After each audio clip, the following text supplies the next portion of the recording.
Rin's wrench was older than she was. The steel handle had been wrapped and rewrapped so many times that a new layer of tape felt as much a ritual as a repair. She twirled it between her palms while staring at the faint shimmer in the containment bladder above. At first the tear had looked like nothing, just a wrinkle in the multi-layer film. But now a silver filament of mist hissed out, helium shimmering in the sun before vanishing into thin, wind-torn threads. On any other day, a microscopic leak would have kept the apprentice workshops busy for an hour, maybe two. Today, the metal needle in the central tower showed the city of Aurelia had lost nearly 7% of its buoyancy in less than a week. Spiraling black ink scribbles on the chart indicated the rate was accelerating. Old helium was escaping, and the new gas captured from atmospheric scoops could not replenish it fast enough. That was why the council hall, usually a hushed arena of scholars and guilders, buzzed like a wasp nest. Engineers, lift wardens, brewmasters, spinners, even the cook who kept the broth kettles simmering crowded the balconies. Rin stood against the back wall in her grease-dotted overalls, trying to appear smaller than she felt. "We're not sinking yet," Chief Virologist Moreau said, clanging his bell, "but if the rate reaches 12%, low distribution fails.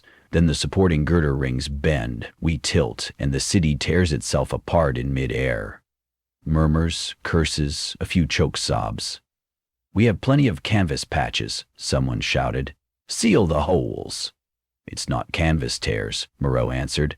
"The helium bladder polymer is fatigued. Old patches are peeling like onion skin. Nothing bonds to aged film except tree sap from ground level." The room hushed again. Everyone knew the sap he meant. Amber secretions of the aegis pines, a resin that melded to synthetic membranes better than any chemical adhesive humankind had ever brewed. It cured in minutes and flexed with temperature swings. But aegis pines grew only in the green hell far below, where no one had willingly set foot for 26 years. Aurelia's youngest counselor, Isla Gaither, barely out of childhood herself, cleared her throat. "A harvest crew is possible," she said. "We have descent lines and autogyros. We can—" "Send volunteers?" interrupted an elder. "Into metal-eating undergrowth? Everything down there has evolved to shred iron and gulp aluminum." The argument spiraled. One faction demanded rationing, another recommended abandoning outer districts. But nobody volunteered, not until Rin felt her fingers tighten around that battered wrench, and her voice, to her own horror, broke the silence. "I'll go." The crowd turned. Some faces reflected admiration, others pity. Rin swallowed. She was 16, the youngest full mechanic by nearly a decade, but she'd grown up gripping rails while her mother tightened bolts on lift braces.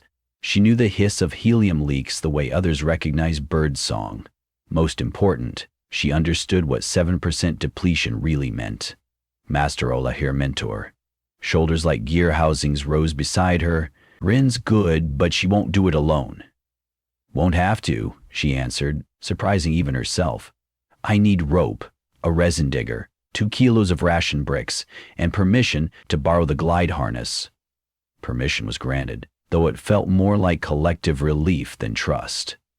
Within an hour she stood at the edge of the lower dock, while broom clouds drifted beneath the city's keel. Colorful banners fluttered overhead, cargo trolleys rattled along tracks, and far away families hammered extra struts across walkways, preparing for a possible tilt. The city smelled faintly of burning oil and old flowers. Her mother's voice came from the catwalk. "Rin." She turned. Grease smudged Mrs. Lark's cheeks and her gray-streaked braid quivered. "I should go," the elder mechanic whispered. "I've seen ground level before. You saw it through binoculars. Nobody has stood there since Dad's expedition." Rin regretted the words instantly, but her mother only inhaled through her teeth. "Your father was careful. The jungle still tore his suit and stripped the landing pod. If there's trouble, then I'll be careful and fast." Rin adjusted the glide harness, a frame of carbon fiber struts draped with gull wing membranes. "I'll bring the sap, I promise." Mrs. Lark pressed a leather pouch into her daughter's hands. Inside lay a compass, its needle painted with phosphor so pale it glowed even in daylight. "This still points north," she said. "Metal eaters can't taste ceramic bearings. Keep it close." Rin nodded. shoulders tense, nerves skittering like sparks along a power line. Then she stepped to the opening where a cargo crane dropped endlessly until the mist swallowed it. She clipped herself onto the pulley, gripped two leather straps, and jumped. Wind roared. Her descent line unspooled, and the city's curved hull shrank above her like a bronze coin. Clouds whirled. A bruised purple underside streaked with kites of lightning. Far below, the mutated jungle rolled layers of emerald, phosphor blue, veinous red. Spires of wood jutted higher than ancient skyscrapers, sheathed in fronds that shimmered metallic silver. Branches tangled like arms, and somewhere at ground level, lost beneath that canopy, age's pines bled the resin she needed. Rin's feet brushed leaf tips and her heart hammered. She unclipped the descent line and flared her wings. The glider caught an updraft, swooped between pillars of strangler vines, and landed her atop a horizontal trunk wider than Aurelia's central plaza. Damp moss squelched beneath her boots. She breathed the jungle air, fermented fruit, ozone, a faint copper tang of corrosion. Splinters of rusted machines poked from the bark, half dissolved. Somewhere deeper, vines rattled like coins in a bowl. "Stay calm," she whispered, mostly for herself. She extracted Pipper palm-sized drone from a belt pocket and unfolded its wings. Tiny solar panels glittered. Its camera lens blinked, its propellers churred. "Map a path to the Aegis Pines," she told it. Pip zipped into darkness, projecting locational pings onto her wrist display. She followed along the trunk, avoiding clumps of moss that sparkled like acid. A memory. Bedtime stories her father told before he joined the last resin expedition. Stories of vines that tasted electricity, ferns that twined around circuits, beetles with magnetite jaws. Rumor claimed the plants had scavenged alloys off fallen probes, incorporating metal into their own cell walls until they craved it biologically. Roots etched circuits, leaves bore conductive veins, bark extruded clicks like static. The force did not simply devour steel, it spoke with it. Rin's bag clinked softly each time a wrench shifted. The sound felt like shouting in a library. She wrapped cloth around the tools to muffle them. After 20 minutes of slow progress, Pip returned, perching on a twisted bracket that grew from moss like a fossilized limb. Its lights flickered, path ahead blocked. Rin crawled forward. A thicket of mirror-bright thorns formed a wall from trunk to trunk, resonating with faint music each time the wind shook them. She could attempt to climb over, but metal glimmered in each thorn's tip. One nick might prove fatal to her gear. She scanned for detours. The map suggested descending to a lower limb. Rin slung a rope, hooked it, and repelled into darkness. Bioluminescent orchids cast ghostly turquoise halos. Droplets fell, perhaps rainwater, perhaps digestive acids.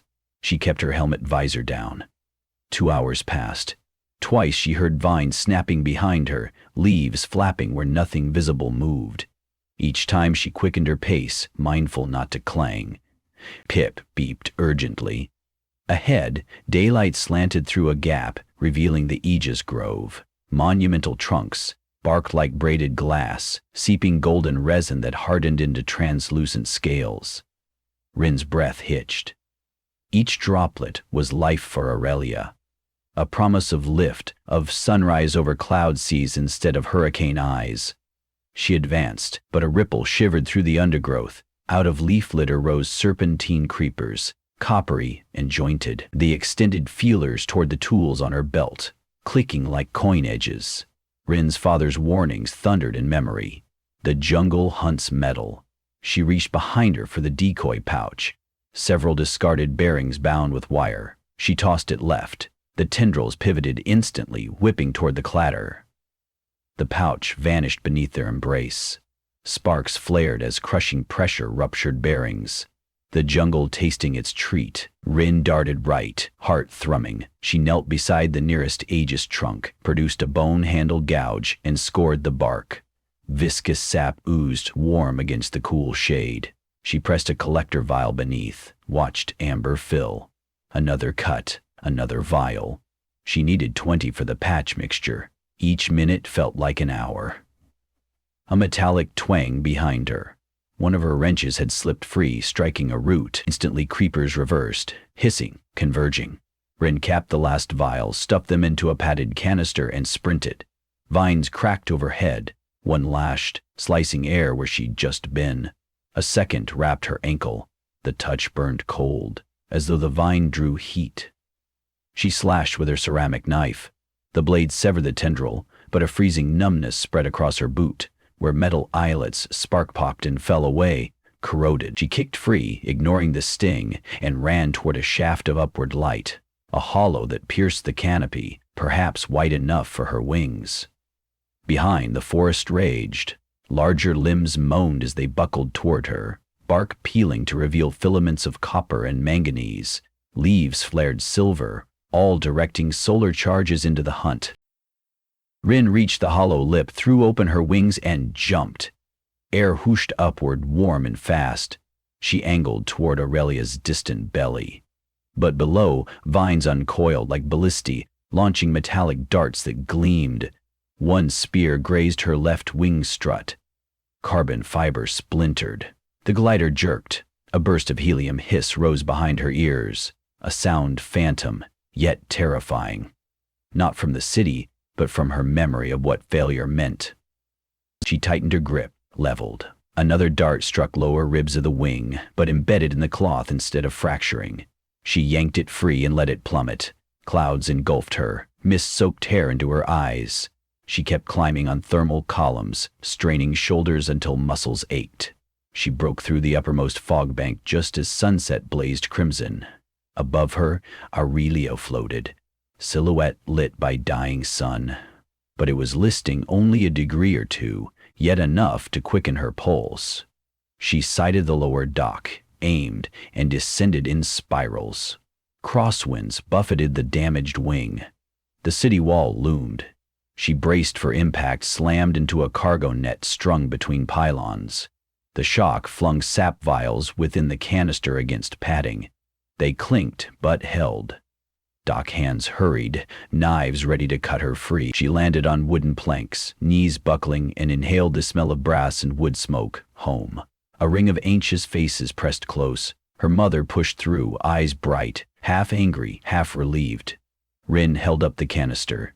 20 vials, she rasped. Still warm. Cheers erupted like fireworks. But Moreau waved for silence. Every minute counts, he said, guiding her toward the lift tower. Beyond the arches, the bladder maintenance deck resembled a cathedral. Vaulted chambers, scaffolds draped in translucent fabric, strings of colored bulbs marking seams. Engineers hovered above a fresh tear 10 meters long. Helium curled out in silvery ribbons.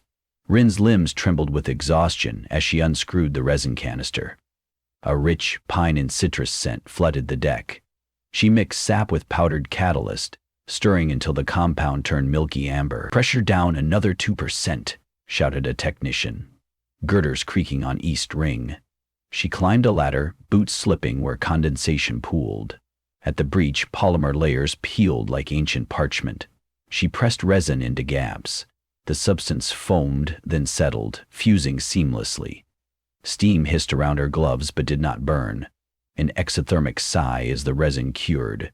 Meter needles quivered. The hissing slowed, stopped. Applause rippled. Rin's breath caught. Relief felt like helium itself lifting her lungs. Moreau clasped her wrist. "That seals the biggest rift. We'll reinforce the others tomorrow." "It may not last forever," Rin warned, voice hoarse. "We'll need regular harvests." Eyes turned toward the jungle horizon beyond windows, sunset bleeding into starlight. No one spoke for a moment. Then Counselor Isla addressed the room. "If sap is the lifeline, we must learn to coexist with the ground, not fear it." "And feed vines our scrap metal," muttered a builder. "We can adapt," Isla replied, gaze settling on Rin. "With gliders, ceramic gear, decoys, knowledge, and courage," Moreau added, patting Rin's shoulder. She tried to smile, but her thoughts drifted to the graze on her ankle, where cold numbness still lingered. When she unlaced her boot later that night, she found metal eyelets dissolved entirely. Leather edges charred. The sock's fabric was unharmed. She flexed toes, They responded. The jungle had wanted the metal, not the meat. Sleep was impossible. She lay in her hammock while the city's hum returned to normal. Buoyancy stabilized. Moonlight filtered through netting, reflecting off wrench handles hanging on the wall. Strange to think those shining tools might be siren songs to the hungry forest below. She pictured vines twisting around the one she'd sacrificed, absorbing iron, curling loops into new leaves. The thought sent a shiver, not of fear, but curiosity. Morning meeting. Council reconvened. Chart showed helium levels plateauing. Rin stood in clean overalls, ceramic fasteners instead of steel, while representatives debated long-term strategy. Eventually, Isla rose. "We need a ground liaison corps," she declared.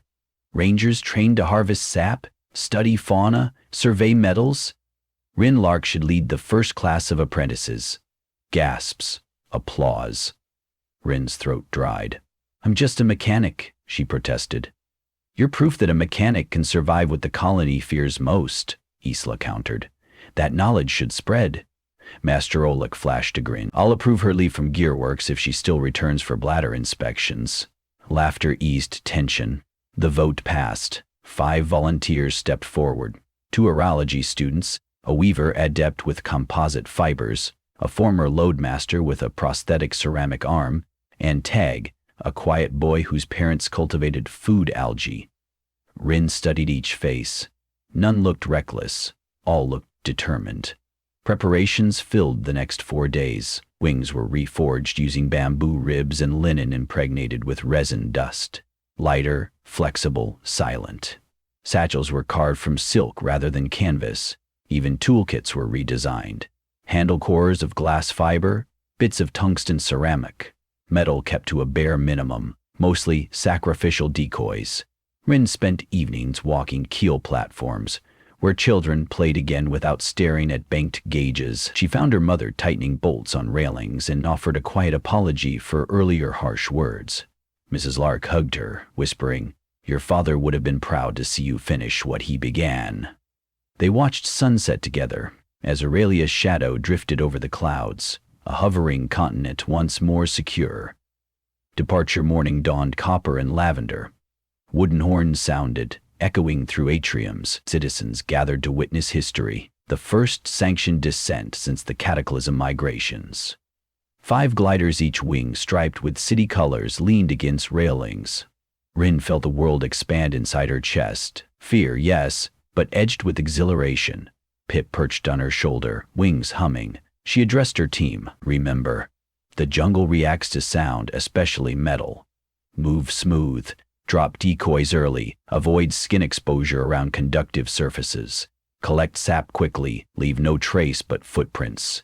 Footprints wash away," Tag observed. "Exactly," she grinned. They jumped. Air whipped her cheeks. Aurelia receded. The vastness beneath beckoned. But this time, Rin saw more than threat. She saw possibility. Gleaming leaves suitable for solar capture. Vines that might weave into high-tensile rope. Spores rumored to filter toxins. She wondered how many secrets waited once fear ended. The squad landed on a plateau of interlaced branches. Sun shafts painted golden lattices. Birds with chrome beaks flitted, reflecting starlight though it was day. Rin placed her palm on living bark, buzzing with faint current. The tree did not recoil. The forest seemed to listen. She knelt, brushed aside moss, and whispered, "I'm back. Let's not hurt each other." Then she unpacked ceramic gouges and vials. High above, Aurelia glowed like a lantern suspended between heaven and earth. Its helium bladders, patched with amber sap that once coursed through these very trunks, shimmered in morning light. Where resin met polymer, tree and city were bound, one heart's blood sealing another's lungs. Bound, perhaps, for generations, if the 2 worlds could learn to share air and iron. Rin unstoppered a vial, held it beneath the aegis bark, and felt warm droplets begin to flow, steady, cooperative, forgiving. For the first time since her father's last tale, she sensed the forest was not a beast to be conquered, but a neighbor, offering what was needed if approached with respect. Wind rustled leaves overhead, making a sound remarkably like applause, or maybe it was just the branches settling, circuits humming quietly. Either way, Rin smiled, wiped amber from her gloves, and signaled her team forward. They had work to do, and so much yet to learn.